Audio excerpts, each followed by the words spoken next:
On a scorching August morning in 2009, 61-year-old Pastor Carol Daniels stepped into her quiet church to prepare for Sunday service. 2 hours later, she was found lying behind the altar, completely naked, her body placed in a crucifix shape, and her throat slashed so deeply her head was nearly severed. The killer covered her in harsh chemical solvents and burned her scalp, creating one of the most brutal and haunting crime scenes in Oklahoma history. When the first officer walked through the side door of that small house of worship, the air inside was heavy. It smelled like raw chemical bleach, burnt hair, and copper. There were no signs of a forced entry, no shattered glass, no broken locks. The doors had simply been clicked shut from the inside, trapping a holy woman with a monster. Whoever did this did not just come to steal. They did not just come to end a life. They came to destroy every single piece of evidence, every single thread of human dignity, and leave behind a terrifying message spelled out in blood and silence. Today, we're visiting the case of Pastor Carol Daniels. If you care about keeping her memory alive and bringing light to forgotten stories, please subscribe to the channel, hit the notification bell, and leave a comment below. Every time you share her story, you help make sure Pastor Carol is never forgotten. To know why this crime shook the state of Oklahoma to its core, you have to know who Carol Dunlap Daniels was. She was born on October 26, 1947, and raised in the Oklahoma City area. From the time she was a young girl, Carol stood out for her bright mind, gentle spirit, and quiet determination. She loved learning and showed a rare drive to excel. In the late 1960s, a young Black woman pursuing a career in hard science faced endless closed doors. But Carol was determined. She put her head down, studied late into the night, and in 1971, she graduated from Central State University in Edmond with a bachelor's degree in chemistry and biology. That same year, 1971, she married Alvin L. Daniels, Jr.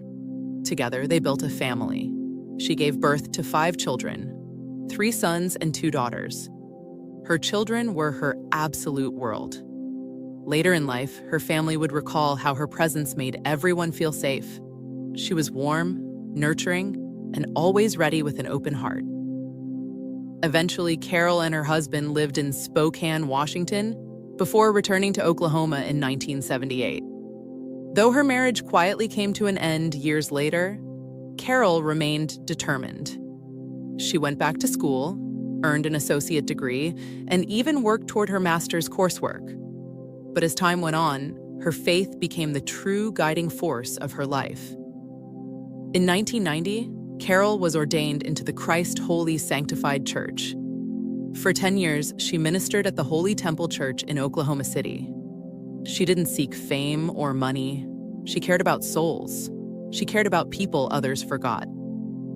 Then came the year 2001. Carol was appointed pastor of a small church called Worthy Temple, located in Anadarko, Oklahoma.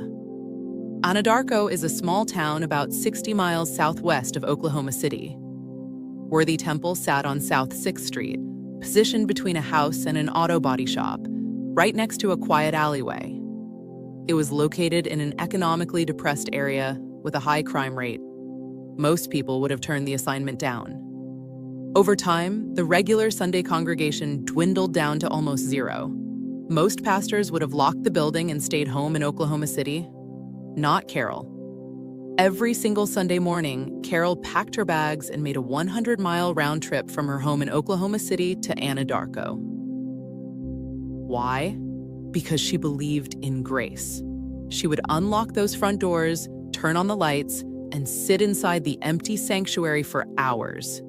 She did it just in case someone needed a place to pray. Just in case a lost soul or someone in deep pain walked through those doors needing help. She organized charity events, fed the poor, and cared for the elderly. The people in Anadarko adored her. Which brings us to Sunday, August 23rd, 2009. Around 9 a.m., Carol left her home in Oklahoma City. She was wearing her Sunday best, carrying her purse, her black briefcase, and her Bible. At 9:58 a.m., a security camera across the street at the Step and Fetch convenience store caught Carol's car pulling into the gravel parking spot next to Worthy Temple. She opened her car door. She stepped out into the humid morning air. She walked up to the front door, unlocked it, and went inside at 10 a.m. to prepare for service, just like she had done for years. She had no idea that within minutes, the sanctuary she loved would turn into a blood-soaked slaughter. And she would never step out of those doors alive. It was August 23rd, 2009, and by 11:30 a.m., the Oklahoma heat was beating down hard on South 6th Street. From the outside, the Worthy Temple looked completely peaceful. But inside that sanctuary, something terrible had just happened. At around 11:40 a.m., retired Bishop Silky Wilson Jr. and his wife Julia pulled into the church parking lot. They had planned to meet Pastor Carol there that morning. When they saw her car parked in its usual spot, they felt relieved. Carol was always reliable. She was always on time. The couple walked up the concrete steps to the front entrance. Bishop Wilson reached out and grabbed the doorknob, expecting it to turn easily in his hand. It didn't move. The front door was locked tight. Bishop Wilson stood there, confused. This was wrong. In all her years ministering at Worthy Temple, Pastor Carol never locked the doors when she was inside. Julia stepped up beside him, her brow furrowed with concern. They knocked on the heavy door, once, twice, then louder. The hollow sound echoed through the empty building, but nobody answered. They walked around the side of the church, knocking on the windows and calling out Carol's name into the quiet heat. Silence answered them back. A heavy feeling of dread settled in Bishop Wilson's chest. He knew Carol's habits. She would never leave her car parked outside, lock herself in, and ignore someone knocking. Something was wrong. Without wasting another minute, the couple drove straight to the Anadarko Police Department to report what they had found. At approximately 12 p.m., exactly 2 hours after Carol was seen entering the church on the store video, Anadarko police officer Ashley Burris arrived at Worthy Temple to conduct a welfare check. Officer Burris walked around the building, checking the entrances. She reached the south side door, turned the handle, and found it unlocked. She pushed the door open and stepped inside. Instantly, the air hit her. It didn't smell like an old wooden church or Sunday incense. It was thick, harsh, and heavy. It smelled like raw industrial chemical bleach, burnt hair, and the metallic reek of fresh blood. Officer Burris moved slowly into the sanctuary, her heart racing. The wooden pews sat still and undisturbed. But as she walked past the altar toward the front of the room, her eyes fell upon a sight that no officer could ever prepare for. Lying face down on the floor, directly behind the holy altar, was the body of Pastor Carol Daniels. She was completely naked. Her clothes had been stripped away. She was lying in a massive dark pool of her own blood. But it was the way her body was placed that chilled Officer Burris to the bone. Carol's arms had been pulled straight out to her sides, carefully arranged across the floor in a distinct, intentional crucifix shape. Her killer had deliberately staged her body like a sacrifice. Officer Burris stepped closer, looking at the sheer violence inflicted on the gentle 61-year-old woman. Carol had suffered multiple severe, sharp-force slicing wounds across her neck. The cuts were so deep that her head was nearly severed from her body. Deep stab wounds covered her upper chest and shoulders. Her hands and wrists were covered in deep, defensive slash marks, horrific proof that Carol had fought desperately for her life. And then came the most calculated detail of all. After the murder, the killer had taken time to pour a heavy chemical solvent, believed to be bleach or an industrial cleaner, all over her body. The harsh liquid was used to corrode away any touched DNA, fingerprints, or bodily fluids left behind. Her scalp and hair had been burned, leaving severe singe marks across her head. The murderer had not panicked. They didn't run right away. They stayed inside that closed church with Carol's body, cleaning the crime scene, destroying physical evidence and staging her remains. Officer Burris backed out of the church, raised her radio with shaking hands, and called for backup. The sanctuary on South 6th Street was no longer a place of worship. It was the site of a horrifying slaughter. Within minutes of Officer Burris's urgent call for backup, the quiet neighborhood on South 6th Street was filled with the sound of blaring sirens. Anadarko police cruisers, emergency medical vehicles, and unmarked state investigator cars pulled up to Worthy Temple. Yellow police tape was quickly strung around the church, the gravel parking area, and the narrow, dusty alleyway running behind the building.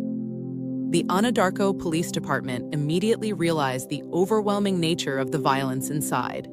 They reached out to the Oklahoma State Bureau of Investigation, OSBY, who dispatched special agents and forensic technicians to take the lead on processing the scene. Caddo County District Attorney Brent Burns, who had prosecuted over 50 homicide cases during his long career, arrived at the church shortly after. Standing inside the sanctuary and looking down at the staged crime scene behind the altar, District Attorney Burns would later describe it as the most horrific crime scene I have ever witnessed. Forensic investigators began the painstaking task of collecting evidence. They photographed every inch of the room, mapped the blood spatter, and checked for latent prints. But as the hours stretched into the night, a frustrating reality became clear to every investigator in that room. Investigators searched the room for Pastor Carol's personal effects, but her belongings were completely gone. Her clothes, her purse, her wallet, her black briefcase, and her trusted Bible were missing. The murder weapon was nowhere in the building. The killer had removed every item that could carry bloodstains or link them to the crime. Outside the church walls, officers began a massive canvass of the surrounding area. They knocked on doors, spoke to neighbors living in the surrounding houses, and interviewed workers at the auto body shop next door. Despite the extreme physical violence that had taken place inside the sanctuary between 10 a.m. and 11:40 a.m., no one reported hearing anything. No screams, no loud arguments, no crashing sounds coming from the building. The neighborhood had seemed completely normal on that quiet Sunday morning. The physical search extended beyond the church property. A few days into the investigation, search teams found an 8 to 10-inch black-handled knife lodged inside a drain at a nearby car wash. Hope flared briefly that this was the murder weapon. The knife was bagged and rushed to the state crime laboratory for emergency testing. But when the lab results came back, that hope vanished. The knife had no blood or biological ties to Pastor Carol and was officially ruled out. Detectives then turned to electronic surveillance. They gathered security camera footage from surrounding businesses. The most critical footage came from the Step and Fetch convenience store located across the street. The video confirmed Carol's final timeline. At 9 a.m., Carol left her home in Oklahoma City. At 9:58 a.m., the store's camera captured Carol's vehicle pulling into the gravel parking spot next to Worthy Temple. At 10 a.m., Carol stepped out of her car and walked through the front doors of the church. However, the Step and Fetch camera had a limited field of view. It pointed toward the front entrance of the church and did not capture the alleyway running behind the building or the south side door, where Officer Burris later entered. No suspicious cars or people were seen stopping at the front of the church during that critical 2-hour window. This led lead detectives to a crucial conclusion. Whoever killed Pastor Carol had approached and fled through the unmonitored rear alleyway. To search for microscopic trace evidence, forensic agents physically unbolted the church's back door and transported it directly to the OSBY crime lab for specialized light analysis. Later, when the official autopsy report was completed, after a 9-month delay caused by political upheaval and the replacement of the state medical examiner, it confirmed the full extent of the horror. The report listed the official cause of death as multiple incised and sharp force injuries. Her neck had suffered deep slicing cuts that nearly severed her head from her torso. Multiple deep stab wounds were inflicted on her upper chest and shoulders. Defensive slash marks covered her hands and wrists, showing how hard she fought back. Blunt force trauma and bruising covered her body. The killer had stripped her, slaughtered her, staged her body in a distinct crucifix position, chemically scrubbed the scene, burned her hair, gathered her belongings, and slipped away through the alley, leaving behind a wall of cold, silent mystery. As news of the horror inside Worthy Temple spread, a dark wave of fear washed over the small town of Anadarko. People were terrified. This was a quiet community where folks knew their neighbors and left their doors unlocked. The fact that a gentle pastor had been slaughtered inside her own church, and that her killer was still out there, changed everything overnight. Anadarko Police and the Oklahoma State Bureau of Investigation, OSB-1, held urgent meetings with local church leaders. They told pastors across town to lock their sanctuary doors, put up security lights, and never stay inside a church building alone. But this warning only made people panic more. It meant law enforcement had no idea who the killer was, and everyone worried the monster might strike again. With no physical DNA evidence and no clear suspect, rumors quickly filled the silence. Gossip spread through town like wildfire. Some people pointed at the local drug trade. Worthy Temple sat near an area known for methamphetamine use and street corner dealing. People whispered that maybe someone high on meth had wandered into the church looking for quick cash to buy their next fix. Others wondered if Pastor Carol had accidentally seen a drug deal in the alley behind the church and was killed to keep her quiet. Then came the darker theories. Because Carol's body was stripped naked and placed in a deliberate crucifix position with her arms stretched out, some residents believed it was a ritualistic sacrifice or the work of a satanic cult. People talked about anti-Christian hatred, hate crimes, or gang initiations. The rumors got so loud that police even looked into a local death metal band. People in town complained that the band's song lyrics dealt with dark, violent themes. Detectives brought the band members in for questioning and read through their lyrics line by line. The young men cooperated fully with the police and explained that their songs were just music, not real life. After checking their alibis, investigators confirmed the band had nothing to do with the murder and cleared them completely. Meanwhile, detectives kept digging through hours of low-resolution surveillance footage from nearby cameras. Deep in the video files, they found a strange clue. Around the time the murder took place, a grainy camera caught a shadowy figure running quickly near the alleyway behind the church. The figure appeared to be dressed entirely in white or light-colored clothes. When officers knocked on doors in the neighborhood, 2 witnesses confirmed seeing a person dressed in white running through the nearby side streets around mid-morning on Sunday, August 23, 2009.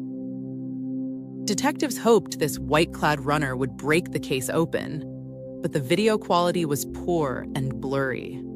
The camera was too far away to show the person's face, age, gender, or race.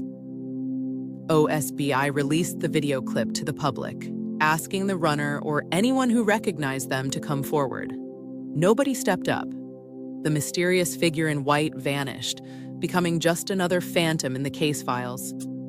Desperate for a breakthrough, the OSBI and local police brought in the FBI's Behavioral Science Unit.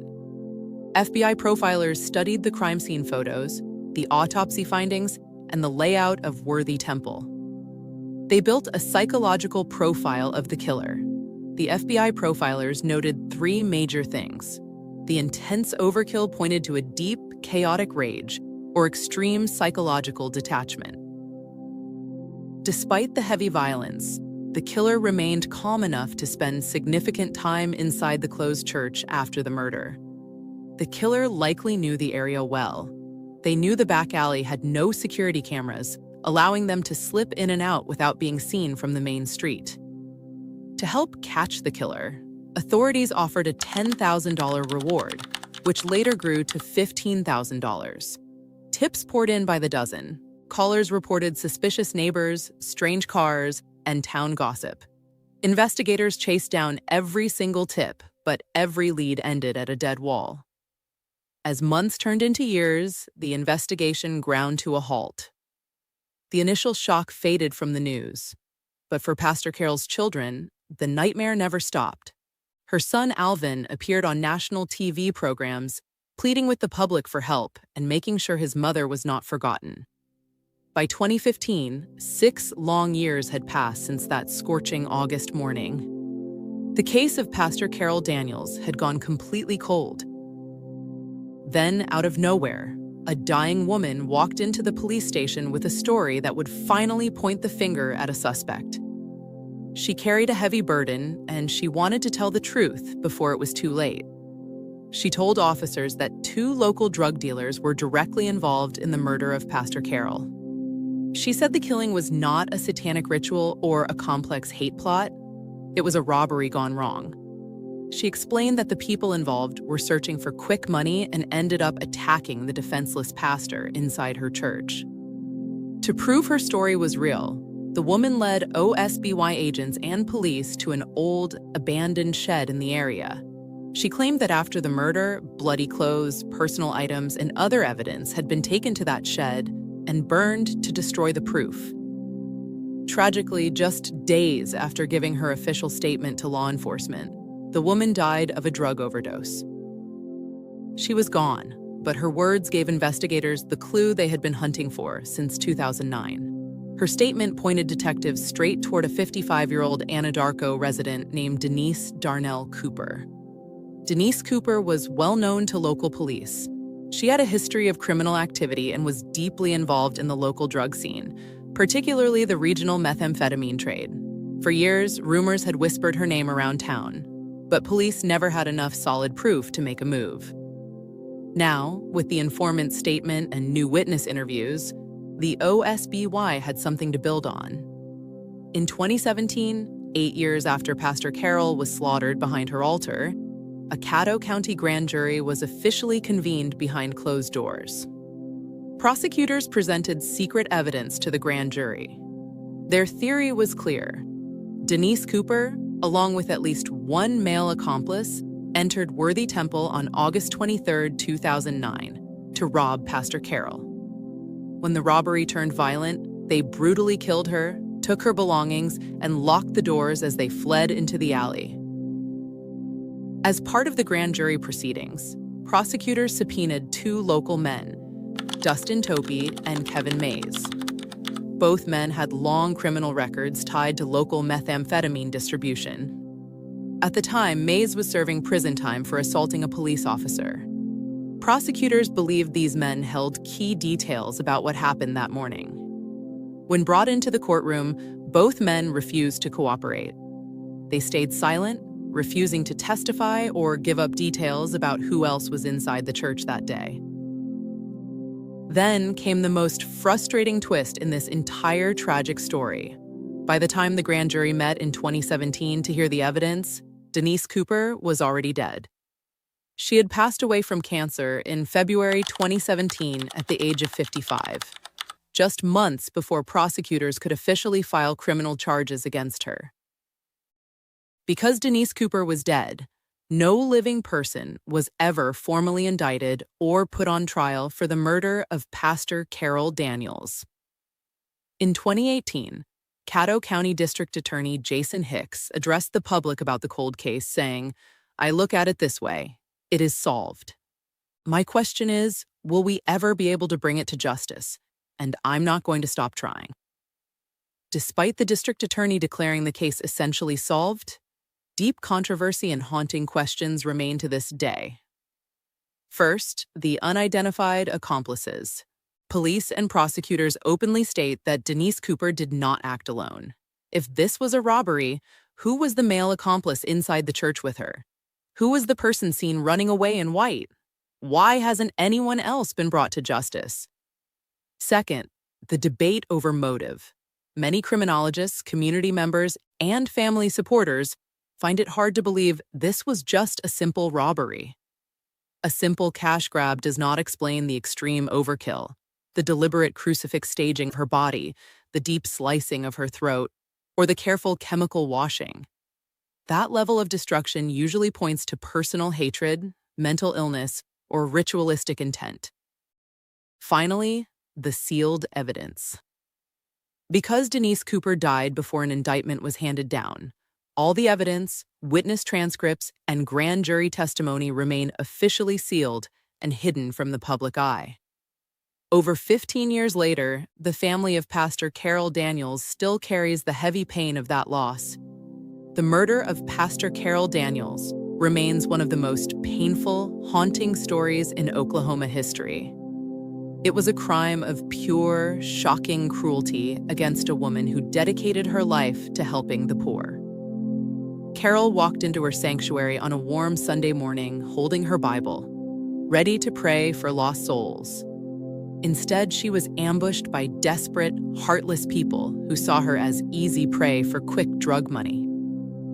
Today, the worthy temple building still stands on Georgia Avenue, quiet under the Oklahoma sun.